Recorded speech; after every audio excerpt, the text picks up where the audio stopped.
Consulting Growth Insights.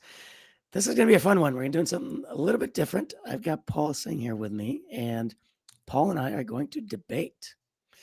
I don't know that we're not going to make it completely formal, like, I state my case, Paul states his case, and rebuttals and all that stuff. That's maybe a little too much, but we will debate. And we're going to debate category design, and we're going to debate whether category design is a viable strategy in professional services and consulting. It's a space Paul and I both play in a lot. Paul, maybe I'll let you introduce yourself really briefly to everybody who does not know you, which I usually don't do that much, but let's do that this time around since we are debating. Okay. So for the audience, the most relevant thing for them is I have spent the last couple of years in a sales oriented role in a consulting environment, working on strategic and refuse to lose. All that means is these are very, very important deals that a firm like one of the big fours has to win. And they account for about 2% of the total deal volume.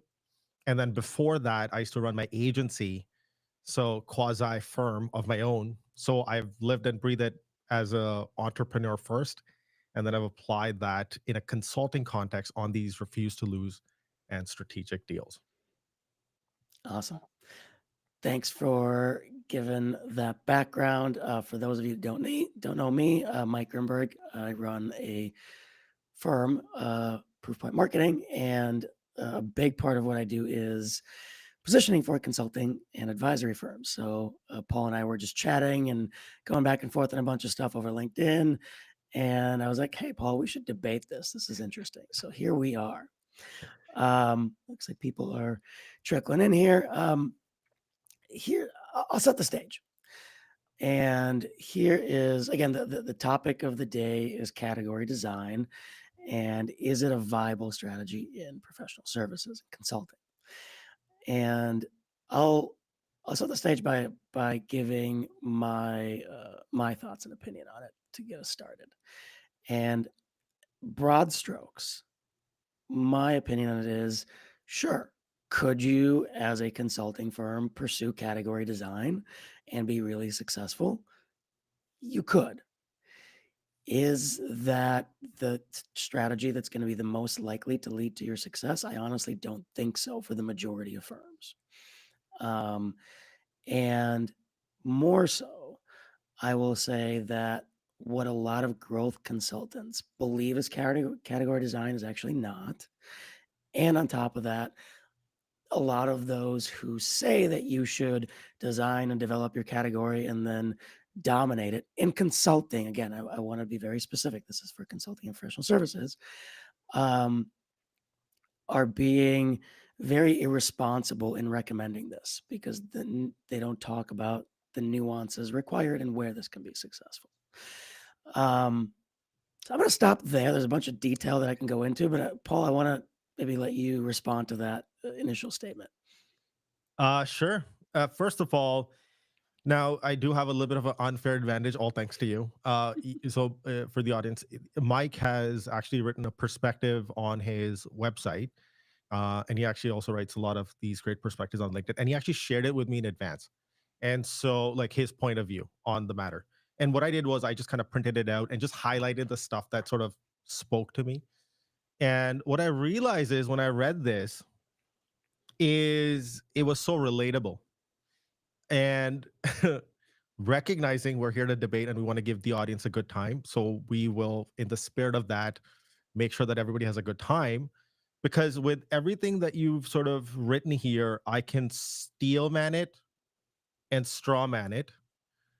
Also, recognizing it's not necessarily that we're at odds with what category design is. I think it's the application of it, the nuance and the contextualization of it.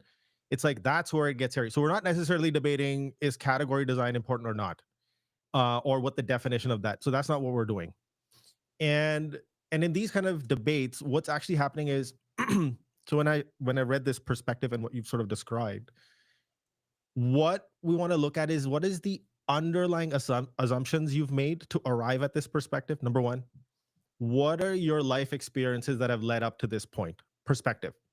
Some are kind of very relatable. I'll speak to some of them in a second, and then we'll find areas of like how are we looking at the problem, which is why and then based on that problem, how have we encountered that problem, and then how have we tried to solve and resolve that problem.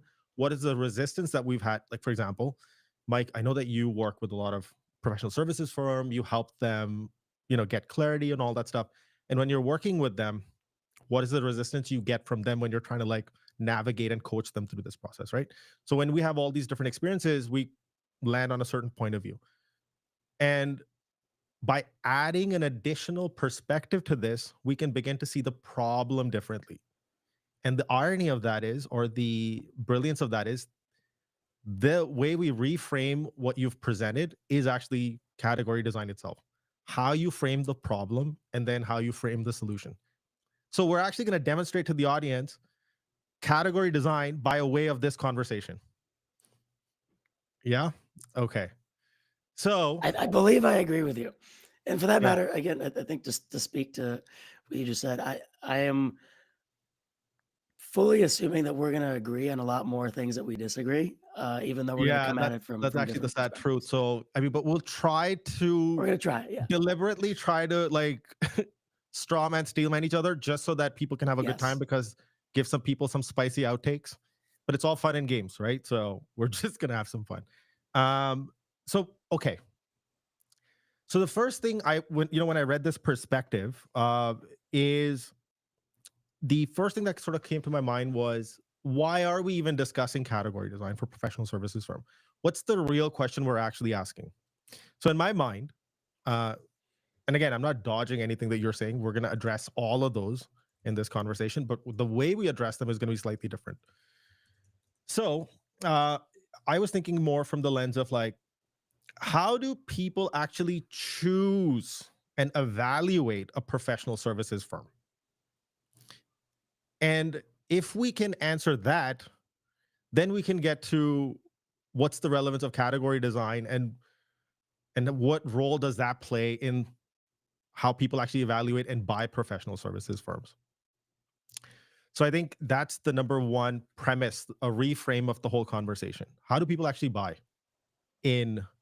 And that goes to now the first thing that you wrote in this, which I'll go to first, is Which, by the way, for everybody watching and listening, I just posted the link to this. It's my latest thank you so newsletter much that for went doing live that. last People week. can have a quick scan at it, and it'll be really helpful to just kind of see what your perspective is.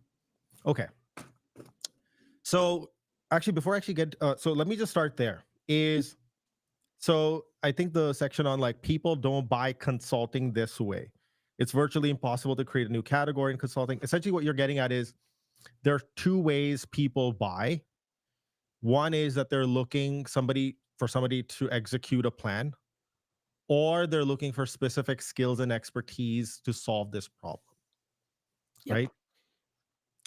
I think that just based on our experiences, I think there's a huge gap, or more depth can be added to this.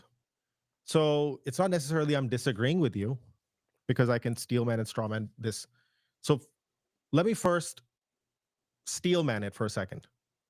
Okay. So when you are in a position where the client comes to you, where they've already identified the problem and they just want you to execute, you're technically not a professional services firm, a consultant, an advisor. You are a service based operator and a pair of hands. You're not the mind.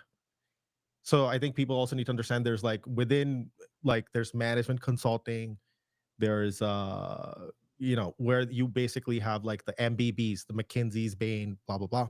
And then you have the accounting firms, which is professional services. Then maybe in altitude, one layer below that is like service based. So if you're finding yourself in a situation where clients are coming to you and just asking you to execute, and this happens with all the agencies, or like IT outsourcing firms, they're service based. And so that's the altitude at which they sit at. So that's not technically professional services and management consulting. And then the second layer over you're saying is people look for specific skills and expertise to solve this problem that we don't fully understand. So now the challenge here is, it's a little bit of a counterintuitive, is that if you don't know what the problem is, how will you know what expert to reach out to? And so let me just pause here. How are you feeling so far? I'm good. I'm gonna let you keep going. Okay, cool. Okay, awesome. So first is the first was, yeah, how do people choose and evaluate, and how do people actually buy? And then within that, if you're just a pair of hands, you're not a professional services, you're just service based. And then obviously, then you are primarily commoditized and typically competing on price. And that's where you sort of sit in the value chain. Uh, and then the next piece over that I would want to add here is, there's actually, in this, I feel that the way you've described people don't buy consulting this way.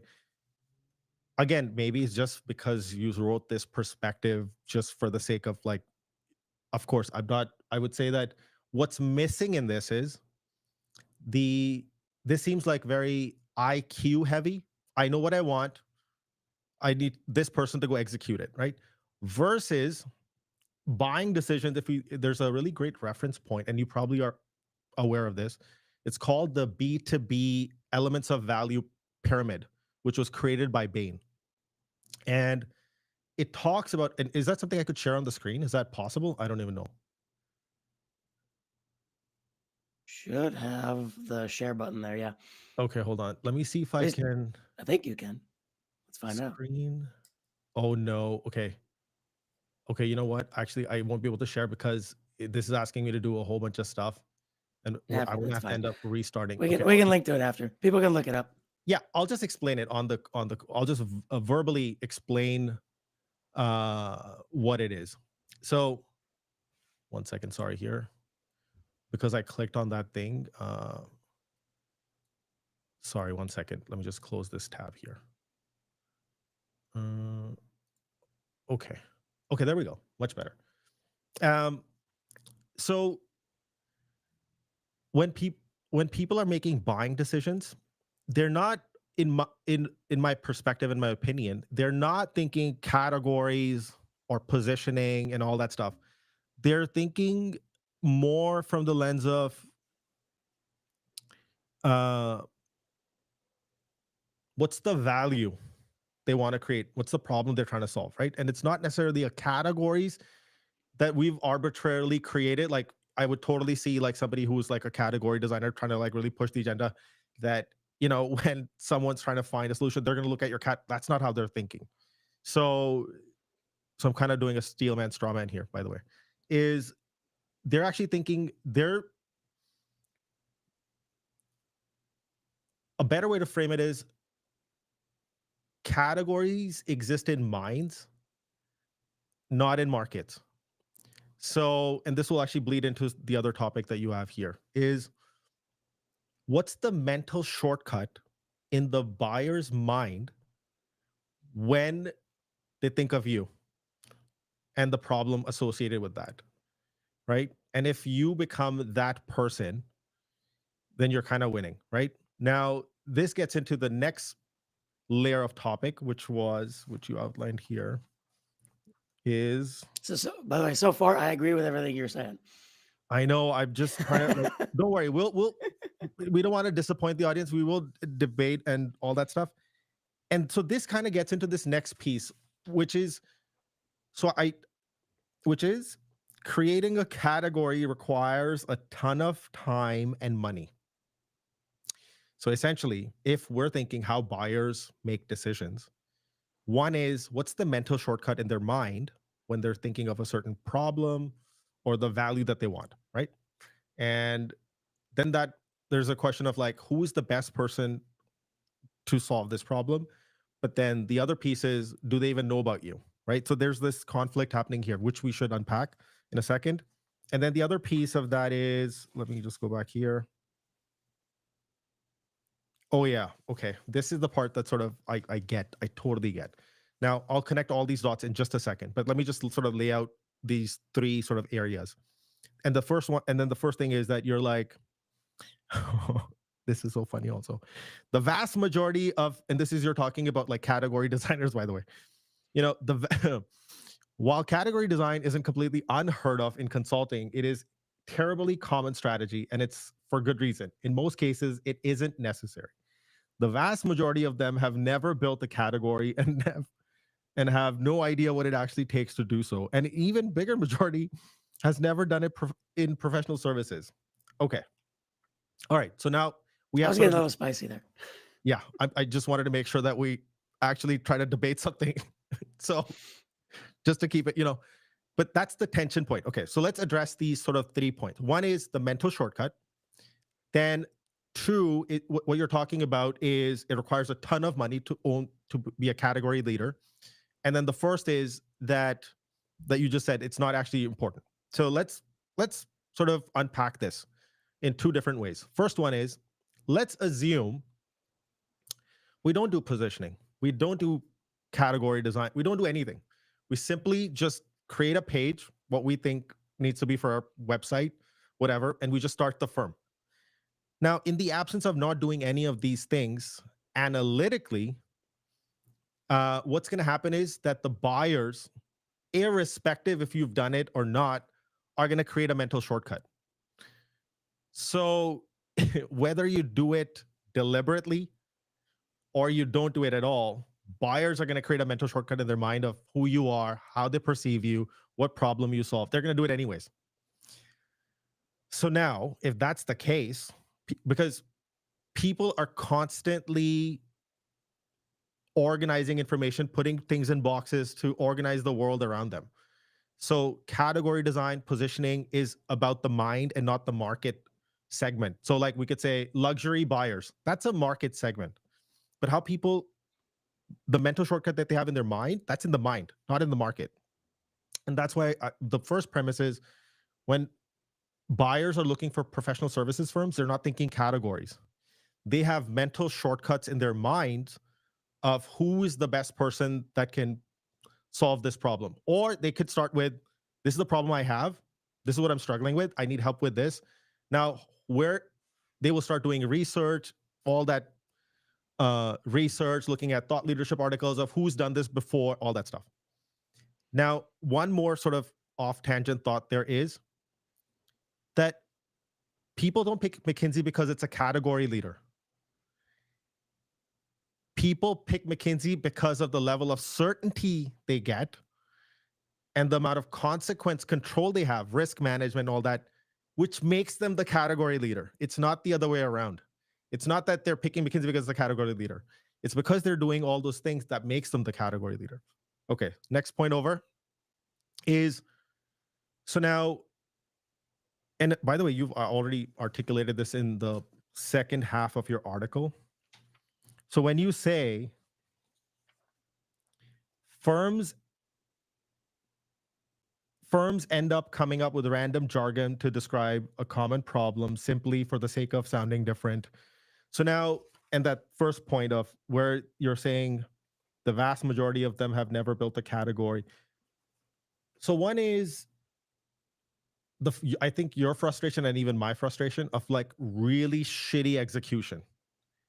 So that means either they've not spent the time to actually do category design or positioning, or deliberately thought of like, what's our point of view on the world and how do we present that from a problem solution. So it's like, you want to think about niche as the who, the category as the what and the how, the problem and the solution. Simple words, right? And so there's a lot of shitty execution. Could be one, people have no idea what category design positioning, how to do it in the proper way. Two, they could have hired an expert, but the expert could be really good at category design and positioning, but they don't know how to coach the person to help them take those decisions because it's a lack of self-esteem, confidence levels. So the reason we're seeing a lot of shitty output could be a host of reasons. I just gave you like 2 or 3. But I think we could look at even what most would call good output, right? And I still have the same question, right? Like Which what? is like if we look at again, we'll talk you're mentioning like um, uh, mental shortcuts, right? Well, Yeah. if depending on what my problem is, my mental short, well, what do I need? It's okay. What's my problem? And that could be, let's just say it's something related to product design innovation. Like you were part of an innovative, like it's an enterprise. You're part of an innovative company, but then over the last whatever decade or so, you seem to have fallen behind, right? Like new upstarts are out innovating you and you're losing ground. So your problem is, well, I have an innovation problem. Yeah. My mental shortcut to that is, well, I need an innovation design or innovation consulting firm. Like that's what I'm looking for. That's what I'm likely to look for, and I'm gonna go. Either I know those people already, or I'm gonna go to my my peer group, and I'm gonna go, hey, there's my problem. I'm looking for like the best innovation consultant out there. Who should I work with? I think where I would disagree. I would think that they would be thinking about, this is the problem I'm trying to solve. Let me go see who's solving this problem and who has done it before really well. Because even the larger firms like your big four, even they struggle with positioning with on large deals, because they're like, you know, like you would assume that somebody like a big four would walk into a room and the client knows exactly what they do in that specific thing that we're trying to solve for, but they don't. Well, I think the big four have a different problem though, right? Like No, no, I'm the just big giving four an have a problem, example. which is like they do everything Yeah. and they do it at a global scale, which is actually their Yeah. primary value prop, right? It's Yeah. certainty and scale.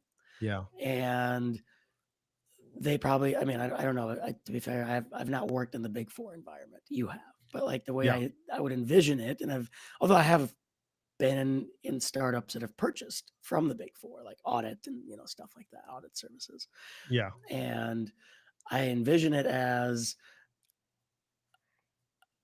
I'm looking at the big four because I know that they can in theory do everything, and they're known for global scale, et cetera. And if that's what I need, that's what I'm looking for. But I think my thing is like if we focus this on, can somebody create a category in professional services? Yeah. Yeah. Where I end up coming out with it is, yes, is it possible? Yeah, I can come up with a couple of examples that have been successful. For that matter, my opinion, category design is a successful category. Like if you look at category design advisors, like all the books they wrote and everything they do, they are consultants and they're category design consultants, and they're the top category design consultants. They literally created that category, which is a way to do positioning, right? Um. Hmm. Oh, that's the way that I see it. Feel free to disagree. Yeah. No. So a couple of things. So first of all, like when I just completely focus on how buyers think, how buyers evaluate, how buyers people buy. Forget buyers. How people buy, how people make decisions. What are the mental shortcuts that they have? And what happens is that in those situations, they're not thinking categories or I need this. If they are, then they're not necessarily thinking somebody who's going to help them strategically. Because typically it's if somebody's bringing in, like, and this I've been in so many situations before, is like you would have somebody like a McKinsey do the high level strategy with the CEO, and then it's like this output that's handed over to like an accounting firm to go freaking deliver that thing and make sense of it, right? So that happens a lot too. But for the client, they see that value in, so in some cases, it's somebody who can do the thinking for me and also execute it for me, right? In some cases, it's can somebody just execute it for me, and in some cases, it's can somebody just do the thinking for me. So when somebody's thinking of a problem, and by the way, you've already touched on this. So I think anytime we talk about how somebody frames the problem and how they frame because once they own that problem, then they can sell you the solution, right? Mhm. That's literally category design. And for that, you don't need infinite budgets. What the difference here is in what you're saying is, one, category design positioning just speaks to clarity and consistency. So you're clear on what problem you own, and what problem you solve. That's just category design. Now, the next layer over is that how you do that over time through thought leadership, articles, how you show up, all that stuff. That gets into the awareness part of it. And so I would argue that, when I hear comments like create a category requires a ton of time and money, it is hard. It does require time and money. But of course, there's the McKinseys of the world, but then you also have the one person consultants who really dominate and own their own category. And they haven't had, like, what's the exact words here? They haven't necessarily had access to all these deep resources and research. They just came into the market with a new perspective of the problem. I can give you many. For example, one of the most common ones that I see on LinkedIn all the time is Jen Allen. Jen Allen just took this whole concept of you need sales motivation, said, no, you actually don't need sales motivation. She just took what people assumed to be the problem, reframed it, and then over the span of last 2 to 3 years, she's just been hammering away on LinkedIn on the problem. She's always been talking about the problem and reframing it. And so when somebody thinks about this space, she is top of mind for them because she's not only has clarity of who she is, which is the position, what problem she owns, and what the solution is. And then the awareness piece is done over time. So it's just a one person show. There's many examples like that.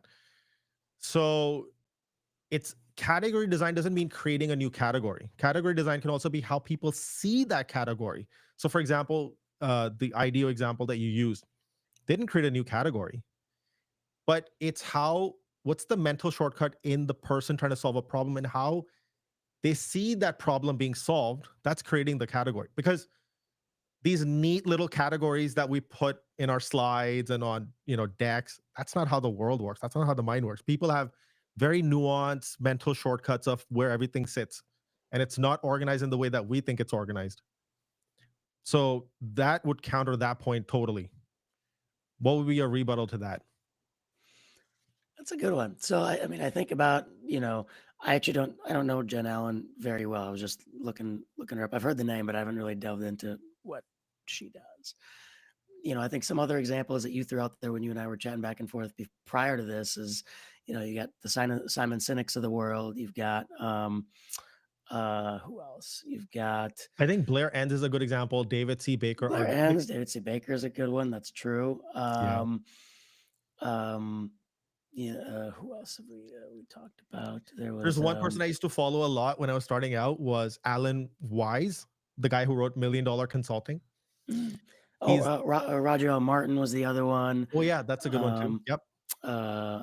or Playing to Win. So like, I guess where Wait, do we have a first official disagreement? Or no? we might. Let's try Well, to get I think our something first one agreement. was Okay. well. Anyway, let's just keep going. Okay. I think like when I look at those people, right? I think they definitely have done an amazing job of owning an idea, right? So if we Yeah. look at, Yeah. all of them have written books. So Mhm. the other, I don't know Jen. I don't know whether she has wrote a book or not, but Mm. the rest of these folks that we just named all have, and for that matter, multiple books in most of their cases. Yeah. Yeah. And the other one you could think of also is Clay Christensen, is one that a lot of Yeah. people would Yep. know, Yep. right? Yep. So if you think about what they have done, when I think about um, Roger Martin, he wrote Playing to Win amongst others. That seems to be one that's kind of out there, quoted a lot and whatnot. I think is one of the ones that made him. Sorry, can I just add something here? Like, this will tie the dots with something that we were discussing earlier. If we make the assumption that the people already know what the problem is, again, that is a very different altitude problem. But people like Blair Enns, like, what's the agency world typically been? You got to pitch, pitch, pitch. He came with this whole new Mhm. problem solution. He's like, you have to how to win without pitching. And that completely reframes people's perspective of Mhm. what the problem is and what the solution could be. And Yeah, so that's a really good example of category design. It doesn't mean you're now McKinsey and now people see this management consulting thing, it's simply that mental shortcut in people's Mhm. mind. They're like, oh shit, no, this is totally different. And that automatically creates that different. So when you have a unique way of looking at the problem and the solution, that automatically creates the differentiation, and you become the one of one. Now, like even Jen Allen or these Blair and Yeah. they don't have infinite budgets. They don't have these deep pockets and resources. And again, so now let me add more context and depth to this. Now, Mhm. typically when this a lot of these problems or these symptoms come from uh oh, we don't have a marketing budget, like blah blah blah, like all this weird like mental gymnastics. What actually the real question we need to ask is like, okay, if you have a unique point of view on the problem statement and you have a unique point of view on how that could be solved, then going to that niche part that you talked about, the who, once you know the who and Mhm. the what and the how for them, then you go directly talk to them. You don't need infinite budget to talk to the first 10 customers. You can literally just email them. And by the way, in that category, if anybody wants to learn how to do outreach, Josh Braun is legend. Again, one person shop. He owns the idea of when people are sending cold emails, they're pitching, selling. All he says is join the conversation happening in people's head. Sure. And that's his frame of reference of how he Well, does cold actually, this emails. is what you bring up. This is interesting to me, right? Because in theory, both Josh Braun and Blair Enns are, from a category perspective, they're technically business development or sales coaches or consultants. That's what they do, right? And if I Service think based. about what's the problem, so if I'm a agency owner, which I was back in the day, not too long ago, right? Yeah. My problem might have been, well, my pipeline is dry, or I'm struggling to close deals, or whatever. Yeah. Well, I need a sales coach, Yeah. right?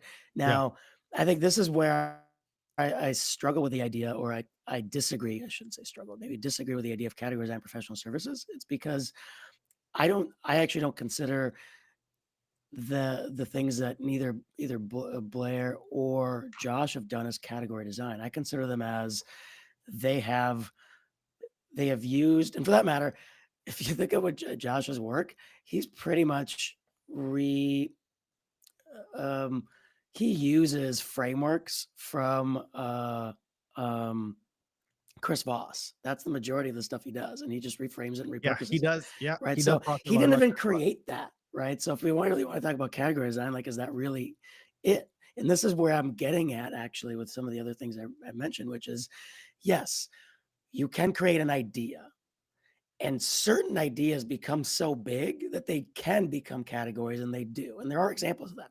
Category design is one I mentioned. Um, Jobs to be done is another one by Clay Christensen. Like, people actually literally do go and they'll actually look for category design for jobs to be done consultants. Like, they want somebody whose story brand is another. Yeah. Um, There's a lot of examples. Again, it's like, there's a bunch. how are you? Chris Voss, actually, people don't look like he hasn't named his thing yet necessarily, from what I know. But like, Who? people, go ahead. Chris who?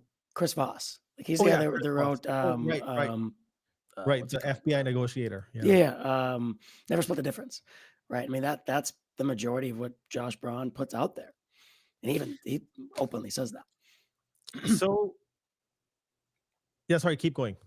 No, that was so like so. I do think that, yes, it's possible, but what my I guess this is maybe where I Like, should have clarified some of my thinking. It's, the majority of firms aren't trying to be the next McKinsey, or even the and you next shouldn't try to be, because that's Wipro, or already whatever. taken. Like, they're not trying to be the next, like, billion-dollar firm. They're trying to scale to whatever, 10 million and sell, or 50 million and sell, or Yeah. whatever it is. And again, do I believe in niching down and owning an idea, and um, creating proprietary, frameworks and methodologies? Yes, I just don't view that as category design, not Hold on. as Let's take an and maybe example from that's what you said. my mistake. No, no. So anytime you are able to look at a problem, reframe the problem and offer a unique solution to it. Whether you're stealing, borrowing from all these other different concepts, that's category design. It doesn't mean net new, I just created management consulting. You could have people like IDEO. In fact, who can, it's essentially how people see that category. Again, just I'm just thinking about what's the mental shortcut in their mind. Let me give you an example. This is one that you've talked about where you're saying a niche isn't a category.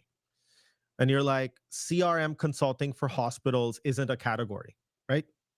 Let's just take that example for a second. Mhm.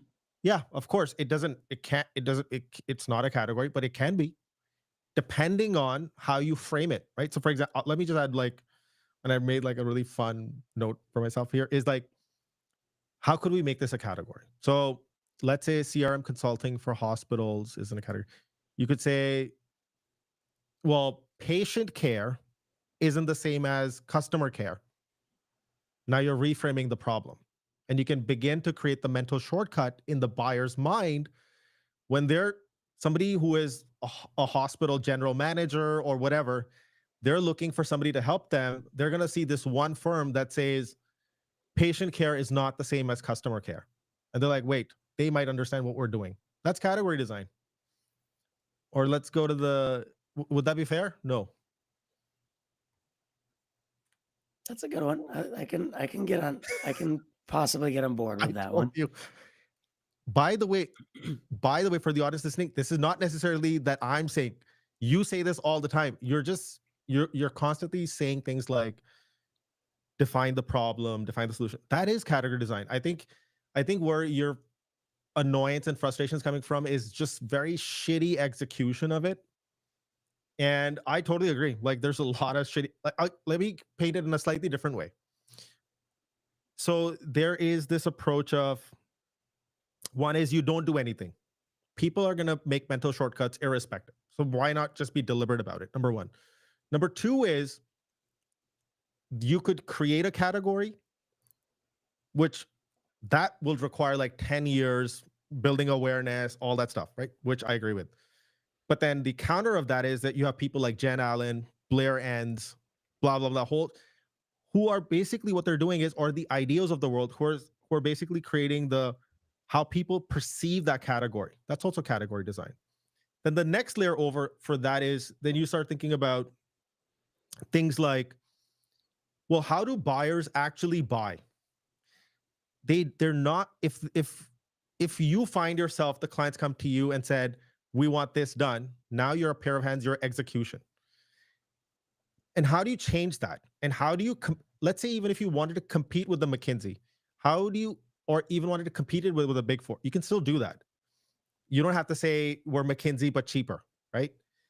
What you're actually going to do is, like, for example, let's just take the one that we just created, CRM consulting for hospitals, right? Now you have, by the way, this is something that we know that even the big four struggle with.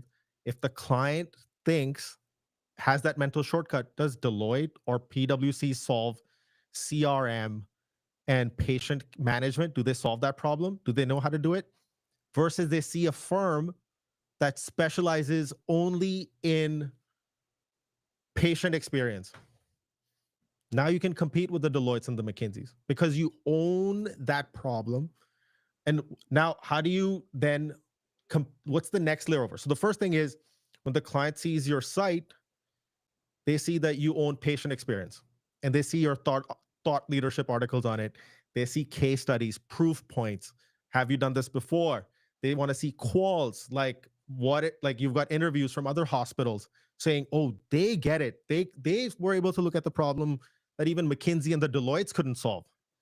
Now you're giving McKinsey and Deloitte a run for their money. And you're not competing on price. And you're just a 4-person team. So that's category design. Let's look at the next one. Wait, I'll just pause here. How are we feeling? I'm looking for, there's a, God, what, I wrote this down. Where was it? There's actually one example that's similar just because we're talking healthcare. Or no, that wasn't healthcare. What was it?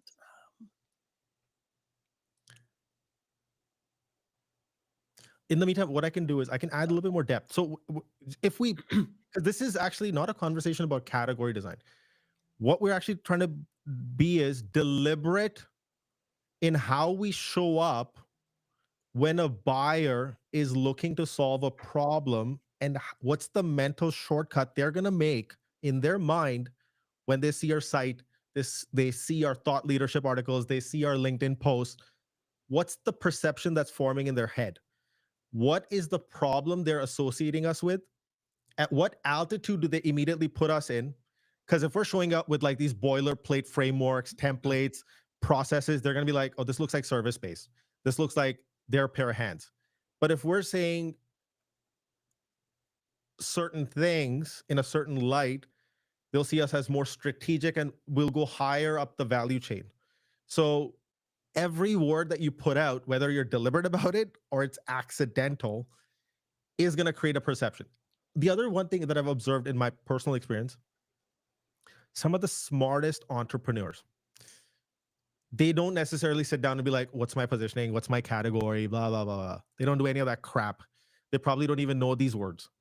What they do is, what they're doing intuitively, they have a point of view of what the future state looks like. They're like, if this is the future state, how will I get there? And the actions that they start taking immediately start to create differentiation, set them in the right positioning. That happens intuitively. And all these processes, category design, all these frameworks, they're just analytical breakdowns of what those people are doing intuitively. Like design thinking, for example. Humans that are, it's like when designers look at it, they're like, dude, we've been doing this for like ever. Right? So again, I could say that you don't need to do all these things. But and let me add one more layer to it. Somebody who is a founder like that has a clear vision. I would argue that these playbooks, these frameworks actually bog them down. They actually make them more vanilla and have them conform. Versus in that mode, if you're the expert, firstly, I don't even believe in expertise. I believe being in student mode. But if I go to the clients come to you with a certain problem, that is what they want. You're like, wait a second, you're asking for this. This is not what you want. This is actually what you need. And there's a delta between what you want and what you actually need. The person who does that in those early conversations is going to demonstrate, I get you better than you get yourself. And they'll beat a McKinsey, they'll beat a BCG, because the person's gonna be like, I feel understood by this person. They get me. And then when they see that, oh, you've done this in the past for 3 other people that are similar to me, then McKinsey's out the door. So that's category design or positioning. Couple of so this is where, again, I think I view categories, and again, I'm trying to purposefully push the edges here, but I view category design as a way to position, right? It's a positioning strategy. Yes. Not the Actually, only there's positioning strategy. let me add some context here. Can I just add one more piece of context here? So you could think of it category first. You can think, how do I actually, if you're thinking of a problem in a unique way and offering a unique solution, that's just category design. Simple. That's the simplest way to think about it. But you could have an existing category, let's say management consulting. And within management consulting, people see BCG, BCG, Bain, and McKinsey very differently. So their differentiation is through position, right? Or you could have no category and have a really strong position and a category forms. So you could start with category, you could start with position, or you could have an existing category and you, with your position, you are going to, like, the simplest example of this is like in the automobile space, you have BMW, Volvo, Mercedes, and Audi, but they all have a unique position, even though the category is the same.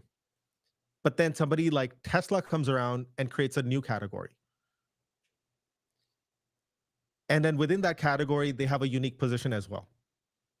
So it doesn't mean that you have to do it one way. People who are trying to sell you one framework are going to be like, no, this is the right way. But there is no one right way.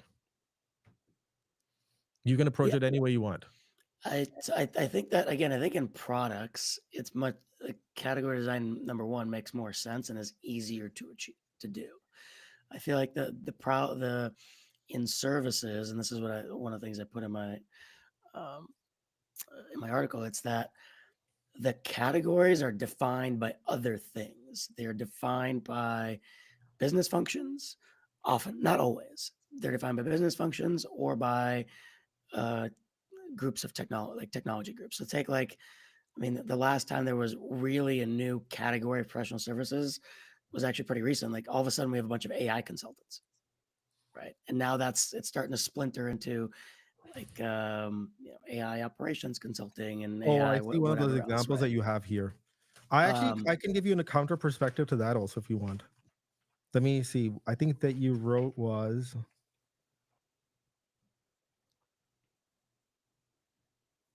okay, let's take one of these examples.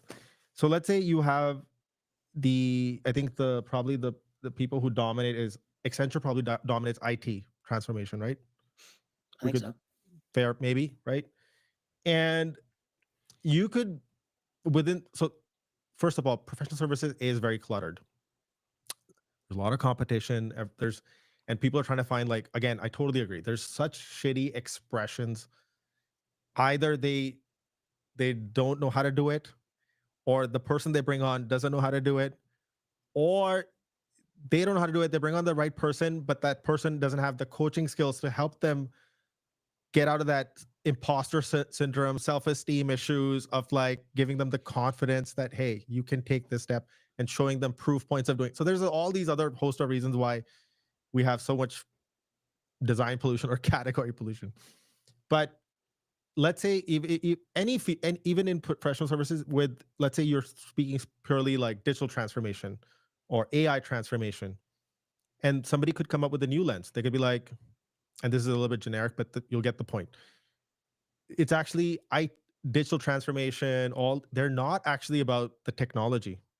They're actually about the people. Change management is actually the core of digital transformation. So yeah, there is a technical component to it, but it's actually the firm. Whenever I've worked on digital transformation, I just never called IT transformation, but anytime I've worked on digital transformation or anything, the fabric, the ribbon that tied it all together was how are we going to help you through this change management piece. So that's the lens that you bring to it. So it's like before we fix your tech, we need to fix your people, kind of thing. Obviously, you don't fix people; you help them. Uh, so I would say for anybody who's looking at like struggling with category design or positioning, I would really look at it from the buyer's perspective and look at the value pyramid that Bain has created. And it clearly shows that all the stuff that we're talking about, the functional things, the technology, that sits at the bottom of the pyramid.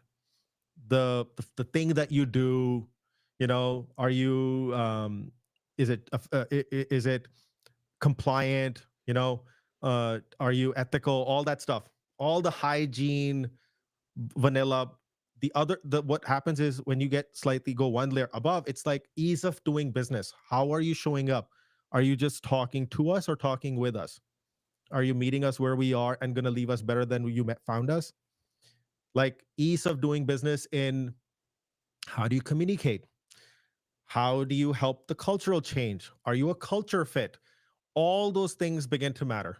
So it's the buying decision is like I said before, if you're just being hired as a pair of hands, none of those things will matter as much. But the higher the risk becomes, the higher the consequences become, all those things begin to matter. And then it becomes, well, what's the outcome? What's the big value? Because it's not just about what's going to happen out of this, the quantitative, the tangible, the IQ. It's also about reputation, EQ, the uh the other one was the emotional side of it, the qualitative stuff that's going to matter. So when you're doing like a $300 million transformation project, they have 6, 7 different firms. Who's telling the better emotional story? Who's building confidence, reducing their anxiety, building that trust, whether that's through calls, how they're showing up, what kind of questions are they asking? How are they framing all the problems along the way? Or are they just like, yeah, we can solve this. Just give us the money and we'll go do it. So all those things matter. And all of that in the client's mind is creating a mental shortcut. And on these larger deals, you know, as we know, there's a buying committee. There's going to be the CIO, the CTO, the C rarely the CMO. I've never barely seen the CMO. CIO, CTO, CEO, those people are in the room and you're catering messaging and speaking to them specifically. And all of them are forming mental shortcuts. And so that's how they win those really large deals. Like at some point, all the stuff that you do becomes table stakes. It then becomes like, are they a culture fit? What is it going to be like to work with you day to day? All that stuff. So, and then Yeah, that's where now 100%. I category think design becomes important. what I think when it comes to these larger deals, it's the thing that I always talk about, which is de-risking, right? Like there's only so much you can do on the front end. At some point, you have to do all these things that you mentioned on the call it on the back end, if you will, to Tell me more prove about what that. you're thinking. Well, so I don't want to take us too far on a tangent, but it's the idea of like, are you a culture fit and all those types of things. Like you can show that only so much up front until you start talking to them, right?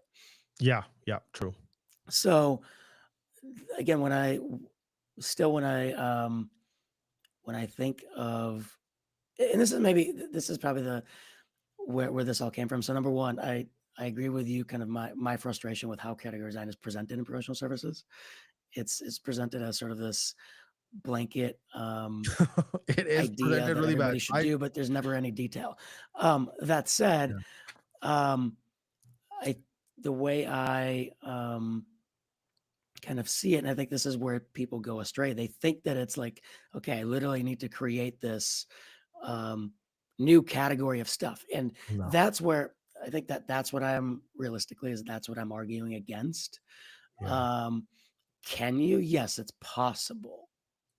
Is that the thing you absolutely have to do? I don't believe so. For that matter, it's very, very hard. There has to be a very um, specific market condition for that to be the thing, right? But you can and you should own an idea, and that idea should be around what's the definition of the problem and how you solve it. That part I agree with, and I think Pablo is over here making a bunch of comments, and Pablo, I generally agree with most of the stuff you say. Who? What? Um, he's on. I'm on the LinkedIn chat. Oh, I didn't Um, even open that. Like, I have no idea what. I'm so sorry. sorry. I have no idea. Um, I was just going on. Because I typically, I feel Pablo like says, arguing semantics of what category design is or isn't really important, but using category design thinking to truly differentiate yourself around the problem. Yes, I agree with that. yeah. Um, I think, and that's kind of Paul what you've been saying here. Um, the main thing I think I want to reemphasize is I think that where I see well, I don't know about a lot, but definitely some firms struggle is number one, they either don't pursue this because they think they need to come up with a name for this thing. Right. And I think it's possible, like, you gave an That's example, like, just oh, as a really patient. bad guidance and Yeah. coaching from whoever they've hired to do it with them. Like, as you and I have discussed, you don't need to like create management consulting now. Like, no. And that's not even how buyers think. These are just Something like you arbitrary can, I think, like categories. you gave an example though, right? Like I think patient care or something, whatever, maybe that's the right thing in a certain instance. Like, is it possible? Yes. Should every single firm out there be looking to create that name for the no, not really. You know what I mean? Like, Actually, okay, hold on. Let me sort of unpack that in sort of two different ways. Now, I've been a big follower of Alan Wise, who wrote the $1 million consulting and all that stuff. And even like he so this solo person consulting practice, he sort of owns that space sort of a little bit. But even he was like, don't worry about it too much. Just focus on what your client's trying to do, solve their problem. The rest will fucking take care of itself. Don't get lost in this mental gymnastics of like blah blah blah. And he's like, keep a healthy balance of your life. Enjoy your life as well. Like, you know what I mean? Like we take this stuff way too seriously. It's like relax, calm down.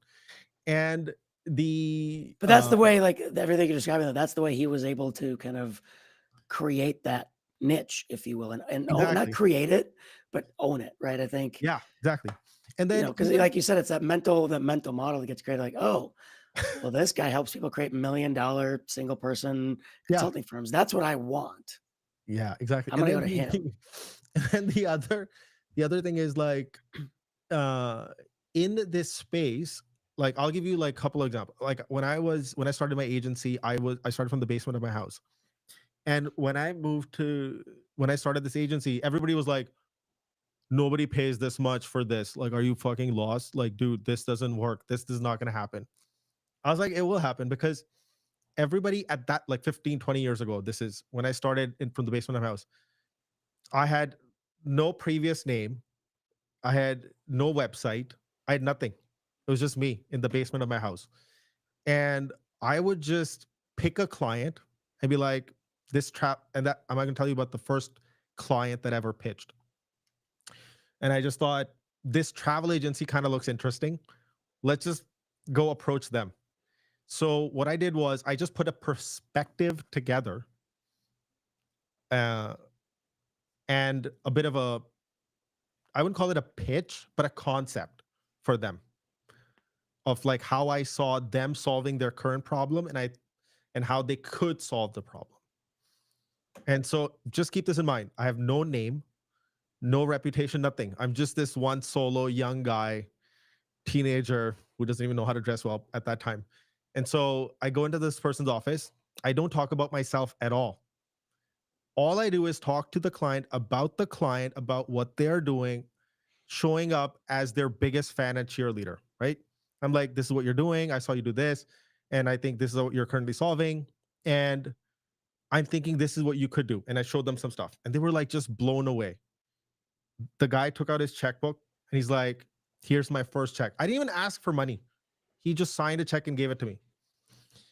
And what that proved, and at no point did I talk about what's my agency, what employees do I have, what software do I use, what's the no, I just demonstrated in the sale everything that the person needed to know, and they formed the mental shortcut. This guy is not like anybody else that's ever come to my office. And I've done that a gazillion times. Beat bigger firms like Ogilvy just by asking really thoughtful questions. Whenever I do presentations with clients, there's only there's actually never a single slide that I've ever presented which had my logo on it or talked about me or my awards. Never. Just always talk about the client, what they're trying to do. And that was my differentiation at that point. Nobody asked Yeah. for, "Oh, where have you done this before?"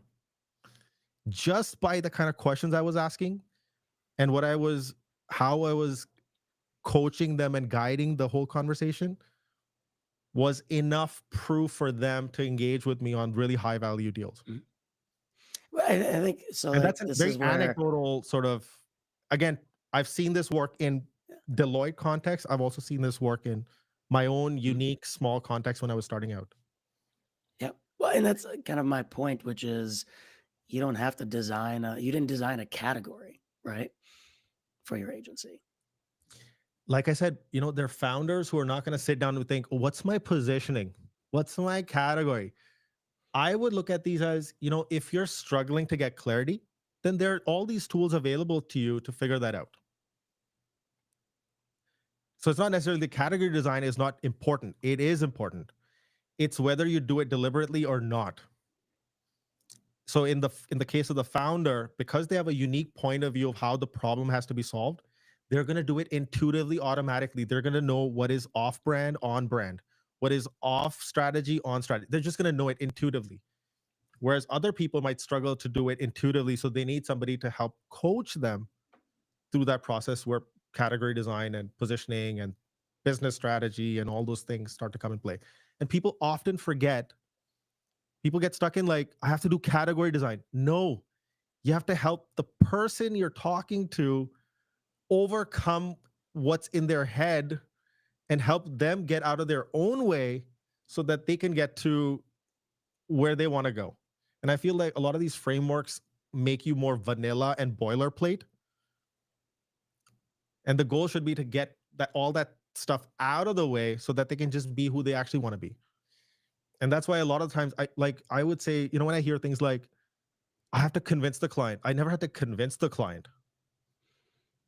No, And they're you like, got to get them to be able to convince themselves.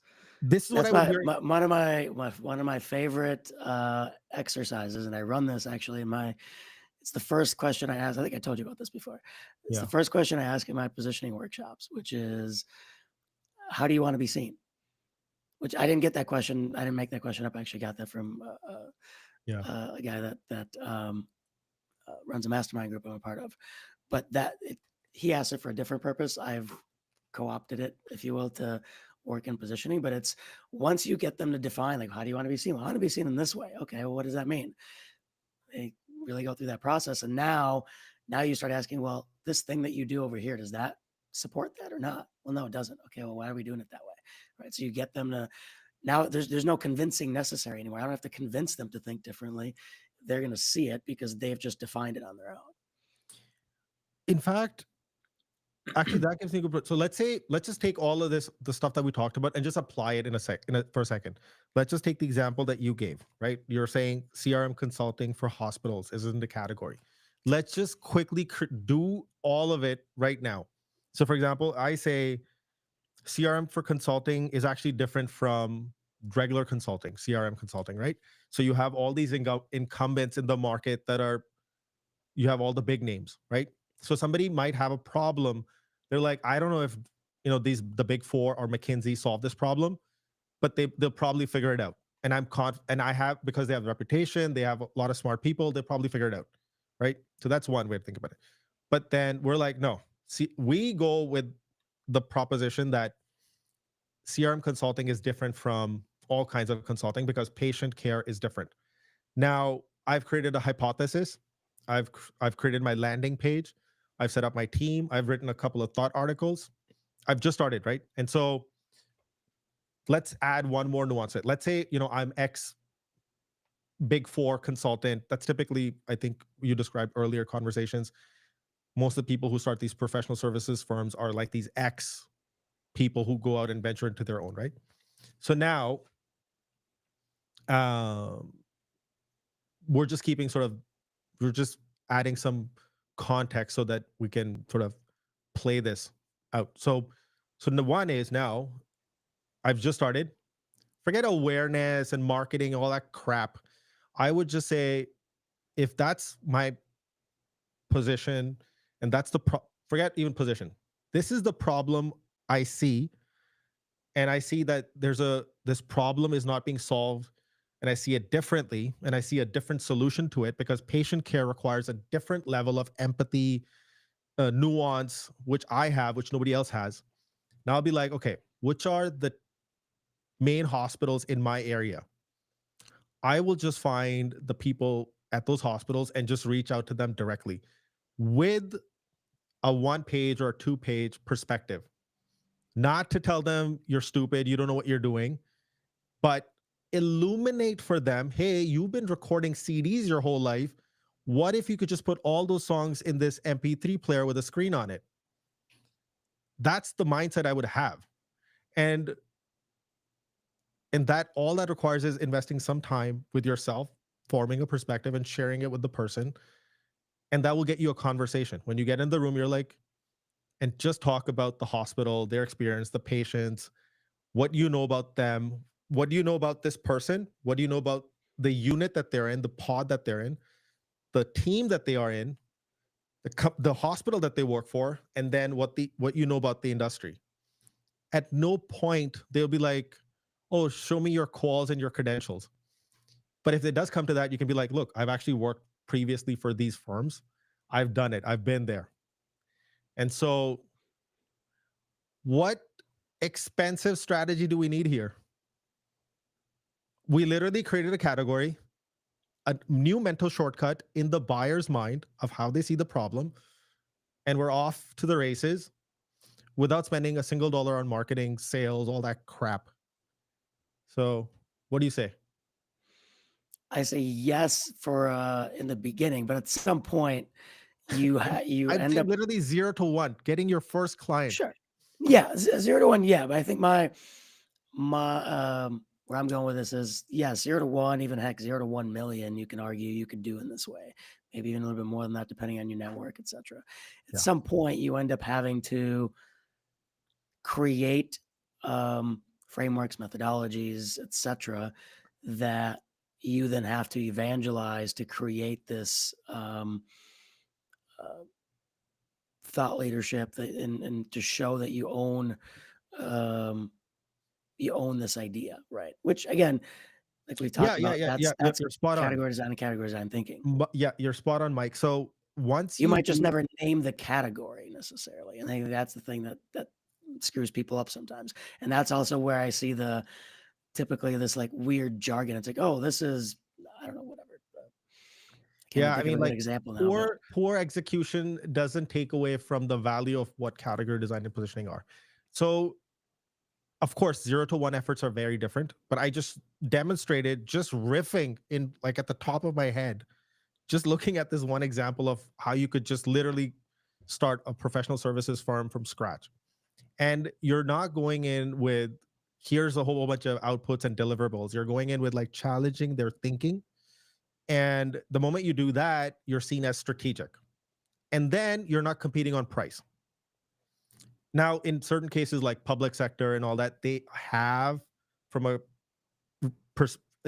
they have to put out an RFP in some cases, mhm, but you could be that income you could be that person that helps shape the RFP in your favor, right?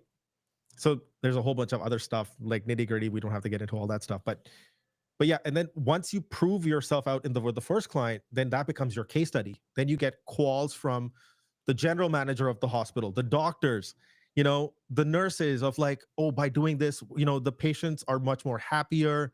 Now you're talking about the intangible EQ qualitative benefits, but then also the return on, patients go out faster, we can fill more rooms, that increases net revenue, blah, blah, blah. So now that becomes your first case study. Now, when you go to the next hospital, you can be like, look, we've already done this. And then the person's like, oh, you've done this for somebody similar to us in a similar mhm. situation. Okay, you're off to the races. Yeah, That's literally how I built my agency. yep, yep. No, and it's I mean And you're right. that's Like, yeah, sorry, go ahead. no, that's how I've built my business as well in this case. So I think maybe to sum it up and to wrap it up, I think it does come down to whatever you call it. It comes down to having a unique perspective, using that to own an idea in the minds of the prospective buyers, and Yeah.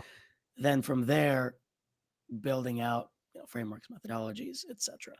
Yeah. And where you don't necessarily have to get to is naming a category or whatever. It's not doesn't have to be a um, what do you call patient care consulting or whatever. It might be. You might get to that point, but that's not necessary. You know what the thing is? It's not that it's something that's going to happen out in the market where there's like a Mhm. new category created. No, in the minds of the general managers of the hospitals, you will become the mental shortcut associated with patient care, Patient CRM. care problems to problems. Correct. Exactly. That's category design. It's not something that is listed somewhere like when we do market segmentation. That's not what this is. We're literally we're going to become the immediate first name in their mind, the shortcut when they are in that sort of problem area. So my only thing is that whether you do it deliberately or you don't do it deliberately, people are going to form mental shortcuts. That's number one. And two, shitty execution is not a substitute for not doing it. Yep. That's my like two very. And then also one thing is you don't need big budgets. You need a lot of money and big budgets to do category. No, category design doesn't mean creating a new category.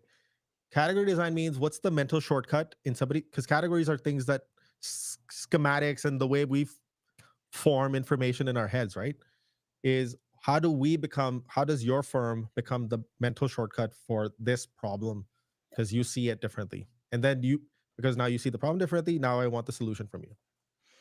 And big budgets, I put that out there as relative. I do believe that at a certain scale, and I do think that scale comes sooner than later for firms, you do need to put, if you're going to do it well, you're going to have to spend budget or resources on things like proprietary research and, um, spending the time to visually create and these frameworks and methodologies that you're espousing, things like that. There's no way around that, I don't think. And then you have to, at, at a certain scale, then you have to spend a lot more to evangelize them and put it out there to own that space. Because there's actually something you said. Once in the space you do it well, you're going to get a bunch of people claiming to do the same thing, and you get copycats. So Oh yeah, that's true. you Yeah. have to own that I mean, space, and the only way to do it true. is to, I think, to a certain Yeah. extent, spend the money to do it, the money Yeah. and the resources. Of course, you know what? Because yeah, like of course, there's like a gazillion iPod variations, like a gazillion professional services firms. I would keep going back to like the idea that yeah, like doing anything is hard. Running a business, hiring, everything is hard. So, uh, but if you have clarity and consistency, then a lot of this stuff becomes easier. Number one, and number two is I feel a lot of people are like when I get on these coaching calls, especially, and they're like, I'm trying to get these clients. I'm like, okay, so what have you done about it? And and I would just literally on the call itself get on LinkedIn and be like, okay, so tell me about your ICP. This, and I'll go to their city and I'll isolate and I'll be like, there's five managers in that role. Do you know them? They're like, no. I'm like, okay, then what are you doing? It's like there's all this mental gymnastics of like ABM, blah. I don't know. There's so many acronyms, like it's paralysis. It's like literally who's the person. That's it. Just go talk to them. Go talk to them. Yep. Why are you doing all this mental gymnastics of this, that, this framework, this marketing strategy? Like, what the? It's just so much noise. So we literally on the call, uh, successfully. First, he said you don't need big budgets. We just, I just gave a very hypothetical scenario how you could create a category where it isn't one, and it's by when I say create a category, it's basically what's the mental shortcut in the buyer's mind when they're thinking about the problem and how they see the problem. That's all it is. I think we can wrap it right there. Cool. Yeah. Hopefully this was fun and useful to the audience. People learned something from it. There's people maybe disagreed with something. Um, well, yeah, that's kind of it. I had fun. Same. I actually had a lot of fun. Because I didn't know like what direction it would go in, but I'm really glad that you sent me this. You know what I'm going to do once I'm back from my 1 month of away. Once I'm back, we should do a long form podcast and get like really deep into the nuances of Yeah, it. It'll be a lot of fun. I think we'll both enjoy it a lot because it'll be I more would. I would therapy and love that. cathartic for us than actually debate. Yeah. Yeah. Yep. Yep. Yeah. The debate thing was interesting. I kind of, as we started talking, even before that, I'm like, we're probably going to agree more on more stuff. And We do actually. Yeah. I was trying to force the issue more than anything. But anyhow, Yeah. well, we're like a little bit over. I think pretty much everybody has jumped off. So thank you all for watching, and I'll be back next week talking about thought leadership. And I've got an interesting guest for that. So thanks for catching another episode of Consulting Growth Insights. Thank you for having me. I really appreciate it. This was a lot of fun. All right. Okay.